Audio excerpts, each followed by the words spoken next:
हमारे traditional aquaculture systems काम करते हैं on take, make and waste model, which means resources का इस्तेमाल करना, उनसे प्रोड्यूस बनाना और फिर उन्हें वेस्ट बना के छोड़ देना। लेकिन एक तरीका है जिससे सुंदरबंस वेस्ट बंगाल के फिश फार्मर्स ने अपने प्रॉफिट को 100% तक बढ़ाया है और प्रोडक्शन कॉस्ट को काफी कम किया है। जी हाँ, आज हम बात कर रहे हैं कम्युनिटी बेस्ड SAIME मॉडल के बारे में, which means sustainable aquaculture in mangrove ecosystems. इस मॉडल को FAO द्वारा ग्लोबल टेक्निकल रिकॉग्निशन भी दी गई है बिकॉज इसने बहुत ही इनोवेटिव अप्रोच का इस्तेमाल किया है क्लाइमेट चेंज को मैनेज करने के लिए। इस मॉडल को डेवलप किया है एक NGO ने, that is national environment and wild life society in Sundarbans West Bengal. इसका मेन पर्पस है फार्मर्स को एक सस्टेनेबल लाइवलीहुड प्रोवाइड करना और साथ के साथ मैंग्रोव्स को कंजर्व करना। तो ये मॉडल हमारे पास मैंग्रोव से लेके फार्मर्स तक सबका सुपर हीरो है। अब आज हम जानेंगे इस मॉडल में कि किस तरह से मैंग्रोव्स को भी कंजर्व किया जाएगा, साथ के साथ ब्लैक टाइगर श्रिम्प की कल्टीवेशन भी करी जाएगी।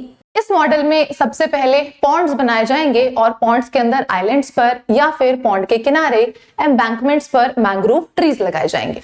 5 to 30% मैंग्रोव ट्रीज लगाए जाएंगे। लाइक दिस ट्री प्लांटेशन हमें देखने को मिलेगी। इन्हीं पॉन्ड्स में फिर मैंग्रोव के साथ साथ ब्लैक श्रिम्प का कल्चर भी किया जाएगा।